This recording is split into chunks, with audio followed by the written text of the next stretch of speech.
আমাদের এসি সাধারণত দুইটা ইউনিটে বিভক্ত, একটা ইনডোর ইউনিট আর একটা আউটডোর ইউনিট। আউটডোর ইউনিটে আমাদের সাধারণত থাকে কম্প্রেসার আর কন্ডেন্সার, আর ইনডোর ইউনিটে থাকে এক্সপ্যানশন ভালভ আর ইভাপোরেটর। এখন প্রথম কাজটা আমাদের আসলে শুরু হয় কম্প্রেসার থেকে। প্রথম কাজটা আমাদের শুরু হয় কোথা থেকে? কম্প্রেসার থেকে। কম্প্রেসারে আমাদের যে রেফ্রিজারেন্ট থাকে, রেফ্রিজারেন্টটা আমাদের কি হয়, কম্প্রেসারের রেফ্রিজারেন্টটা সংকুচিত হয়ে ওর আয়তন যেমন কমে যায়, তাপমাত্রা অনেক বেড়ে যায়। এখন হাই প্রেশার এবং হাই টেম্পারেচারের গ্যাসটা বা রেফ্রিজারেন্টটা আমাদের চলে আসে, পাইপ দিয়ে চলে আসে কন্ডেন্সারে এসে এইটা সামনে ফ্যান লাগানো থাকে, ফ্যান দিয়ে এইটা ঠান্ডা হয় এবং ঠান্ডা হওয়ার ফলে আমাদের যে রেফ্রিজারেন্টটা থাকে ওইটা লিকুইডে পরিণত হয়ে এখানে আমাদের এই যে রিসিভারে জমা হয়। তারপরে আস্তে আস্তে এটা আমাদের ইনডোর ইউনিটে আসে এক্সপ্যানশন ভালভের ওখান থেকে আমাদের যায় কোথায়? ইভাপোরেটে। এখন এক্সপ্যানশন ভালভের কাজটা কি? এক্সপেনশন ভালভের কাজটা হলো যে খুবই সরু ছিদ্রের মধ্য দিয়ে এটা গ্যাসটাকে প্রবেশ করানো হয়। এখানে তো আসলে লিকুইড আকারে যখন থাকে এটা প্রবেশ করানোর সময় এইটা দেখা গেল সরু ছিদ্রের মধ্য দিয়ে যাওয়ার সময় জুল থমসন ইফেক্টের কারণে ওর টেম্পারেচারটা হঠাৎ করে অনেক কমে যায়। হঠাৎ করে অনেক যখন কমে যায়, এর ভিতরে আমাদের যখন কয়েলের ভিতর দিয়ে যখন যায় ইভাপোরেটরের ওই জায়গায় ব্লোয়ার ফ্যান লাগানো থাকে। ওই ফ্যানের মাধ্যমে রুমের যে গরম বাতাসটা টেনে নিয়ে আসে এবং ওই ইভাপোরেটরের ওই জায়গা দিয়ে পাস করায়। এর ফলে আমাদের যে পরিচলন এই ধরনের পদ্ধতিগুলো আছে, কন্ডাকশনের ওই জায়গায় আমাদের কি হয়, তাপটা পরিবহন হয়ে যায় এবং রুমের যে হিট সেইটা ওই জায়গায় অ্যাবজর্ব হওয়ার কারণে আমাদের রেফ্রিজারেন্টের যে তাপমাত্রা ওইটা কিছুটা বেড়ে যায়। রেফ্রিজারেন্ট এই জায়গায় ছিল আপনার, দেখা গেল যে হালকা তরল তরল ভাবই ছিল, কিন্তু ওইটা বাষ্পে পরিণত হয়ে ওইটা আবার ব্যাক আসে আমাদের এক্সপেনশন ভালভে। যদি কোনো সময় কোনো তরল জাতীয় কোনো পদার্থ থেকে থাকে ওইটা ওই জায়গায় আবার দেখা গেল যে বাষ্পে পরিণত হয়। তারপরে ওই গরম, হালকা গরম আর কি, ওইটা আমাদের আবার ফেরত আসে কোথায়? কম্প্রেসারে এসে আবার ওই একই সাইকেল আমাদের রিপিট হইতে থাকে। এইভাবে আমাদের ঘরটা ঠান্ডা হয়। এখন এই যে ড্রেনেজ পাইপ দিয়ে যে পানিটা বের হয় এসির বাইরে, এইটা কিভাবে কাজ করে? আসলে এই যে আমাদের এখানে যে কয়েলগুলো লাগানো আছে এই জায়গায় যে কয়েলগুলো লাগানো আছে, এখন ফ্রিজের ভিতর থেকে একটা বোতল বাইরে রাখলে যেরকম বোতলের গায়ে পানি জমে, একইভাবে এই আমাদের রুমের বাতাসে কিন্তু বাষ্প আছে। ওই বাষ্পে কিন্তু আহ, এই কয়েলে যখন থাকে তখন ওই পানিটা জমে। ওই পানিটা আমাদের ড্রেনেজ পাইপ দিয়ে ওখানে ট্রে রাখা থাকে, ট্রে থেকে জমা হয় ওই জায়গায় ড্রেনেজ পাইপ দিয়ে বাইরে বের হয়ে যায়।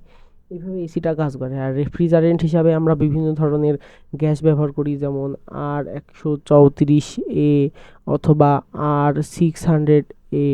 বিভিন্ন ধরনের গ্যাস আমরা ব্যবহার করি। এখন সবচেয়ে লেটেস্ট R600, এইটাই সাধারণত ব্যবহার করা হয়। আগেকার ফ্রিজগুলোতে বা এসিগুলোতে দেখা গেল R134A ব্যবহার করা হতো। এছাড়াও বহুর আগে রেফ্রিজারেন্ট হিসাবে এয়ার ব্যবহার করতাম, আমরা ভেপার ব্যবহার করতাম, এখন এইগুলা ব্যবহার করা হয়। এইগুলা দেখা গেল টেম্পারেচার স্ফুটনাঙ্ক খুবই কম হয়। এইগুলা সাধারণত আমাদের দেখা গেল এইটার -11.6 ডিগ্রির কাছাকাছি, আর এটা -26 ডিগ্রি সেলসিয়াসের কাছাকাছি। এখন এরপরে আমরা যদি একটু ম্যাথমেটিক্যাল অথবা একটু গ্রাফ চার্টের মাধ্যমে একটু বোঝার চেষ্টা করি, এখানে যদিও সেইভাবে বোঝানো নাই। ইনডোর ইউনিটে আমাদের রুমের বাতাস, ইভাপোরেটর কয়েলে কুল রেফ্রিজারেন্টটা আমাদের হিটটা অ্যাবজর্ব করে ওইটা কোল্ড এয়ার থাকে। কোল্ড এয়ার এটা আবার আমাদের যখন কম্প্রেসারে আসে, এটা কিন্তু ইনক্রিজ করে প্রেশার এবং টেম্পারেচারকে। টেম্পারেচারটা ইনক্রিজ করার কারণ হলো আমাদের পরিবেশের তাপমাত্রা থেকে যদি টেম্পারেচারটা ইনক্রিজ না হয়, হিটটা আসলে পাস করবে না। এখন হিট পাস করার ফলে এখন এই যে হট গ্যাস কন্ডেন্সার কয়েলের ওই জায়গায় যখন যায়, ফ্যান দিয়ে বাতাস দেওয়া হয়, তখন হিট রিলিজ হয় আউটসাইডে। এখন হিট রিলিজ হওয়ার পরে ওই যে বাতাসটা বা আমাদের যে রেফ্রিজারেন্টটা ওইটা আবার লো প্রেশারে হয়ে আসে এবং হালকা লিকুইড আকারে চলে আসে, কোল্ড লিকুইড। ওইটা আবার দেখা গেল যে আমরা ইভাপোরেটরে পাঠাই। এইভাবে এই সাইকেলটা চলতে থাকে। এখন আমরা যদি একটু ম্যাথমেটিক্যাল এক্সপ্রেশনে যাই, যে রুম টেম্পারেচার দেখা গেল আমরা ধরলাম কি 27 ডিগ্রি সেলসিয়াস বা 300 কেলভিন। আর আউটডোর টেম্পারেচার আমরা যদি ধরি, ওইটা ধরলাম যে 35 ডিগ্রি সেলসিয়াস বা 308 কেলভিন। এসির কুলিং ক্যাপাসিটি আমরা ধরছি যে একটা 1.5 টনের এসি লাগানো আছে আমাদের, আর কম্প্রেসারের পাওয়ার ইনপুট 1.5 কিলোওয়াট, আর আমরা ধরলাম যে 1 ঘন্টা মানে 3600 সেকেন্ড এটা আমরা কাজ করাবো। এখন প্রথম ধাপে এই যে কনভার্ট টন টু এনার্জি, এখন এই টনের হিসাবটা কীরকম, 1 টন সমান সমান আমরা জানি যে 3.517 কিলোওয়াট, 3.517 কিলোওয়াট সমান সমান 1.5 টন সমান সমান 5.2755 কিলোওয়াট। এখন ইনডোরের যে আমার তাপটা থাকে ওইটাকে যদি আমি ধরি কুলিং ক্যাপাসিটি ইন্টু টাইম, তাহলে এই জায়গায় আমার কাজ হবে কতটুকু, কাজ হবে আমার এখানে দেখা গেল যে 18,991.8 কিলোজুল আমার কাজ হবে এই জায়গায়। 1 ঘন্টা যদি আমি 1.5 টনের একটা এসি যদি আমি চালাই তাহলে আমার কাজ হবে কতটুকু, 18,991.8 কিলোজুল। এখন এই পরিমাণ হিট কি হবে, অ্যাবজর্ব হবে আমার রুম থেকে, কোথা থেকে, আমার রুম থেকে, রুমের যে গরম বাতাস ছিল 1 ঘন্টা চালাইলে এই পরিমাণ হিট অ্যাবজর্ব হবে, যেহেতু আমার কাজ করা লাগছে এক্সটার্নাল, এই এক্সটার্নাল কাজটা আমার অ্যাড হবে কোথায়, এই হিট হিসাবে, এটা অ্যাড হবে আমার যে রেফ্রিজারেন্ট থাকে ওইটা অ্যাবজর্ব করবে। এখন যদি 2 নাম্বার স্টেপে আমরা আসি, 2 নাম্বার স্টেপে আমরা দেখব এই যে ইনপুট, মোট আমাদের যে ইনপুট এইটা আসলে আমাদের কি হইল, মোট ইনপুট আমরা যদি হিসাব করি W = 1.5 কিলোওয়াট ইন্টু 3600 সেকেন্ড। এখন এই যে আমাদের যে কম্প্রেসারটা চলছে, কম্প্রেসার আমাদের মোট ইনপুট পাওয়ার নিচে কত, 1.5 কিলোওয়াট, 3600 সেকেন্ড ধরে চলে, এটা আমাদের হয়েছে কত, 5400 কিলোওয়াট সেকেন্ড হবে এই জায়গাটায়,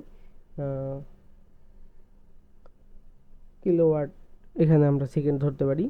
এখন heat release to outdoor air, এখন এই যে কিউ আউটডোরটা আমাদের কি, দেখো কিউ আউটডোরটা হলো কিউ ইনডোর থেকে যে হিটটা আমরা অ্যাবজর্ব করছি এবং আমরা যে কাজটা করছি, এই দুইটা মিলে আমাদের কি হবে, আমাদের যে হিটটা আউটডোরে এটা আমাদের কি হলো, পাস হইলো, হিটটা আমাদের কি হইলো,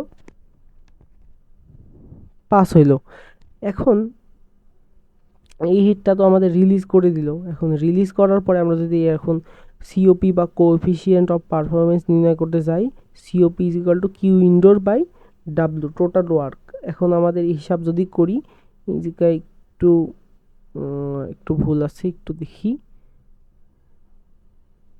এই জায়গায় আসলে ডিভাইডেড চিহ্ন হবে, হিসাব করলে আমাদের আর কি 3.52 হয়, 3.52 হয়। 1 ইউনিট কারেন্ট অথবা ইলেকট্রিসিটি যদি আমরা ব্যবহার করি তাহলে 3.5 ইউনিট অফ হিট আমাদের কি হবে, রিমুভ হবে আমাদের রুম থেকে।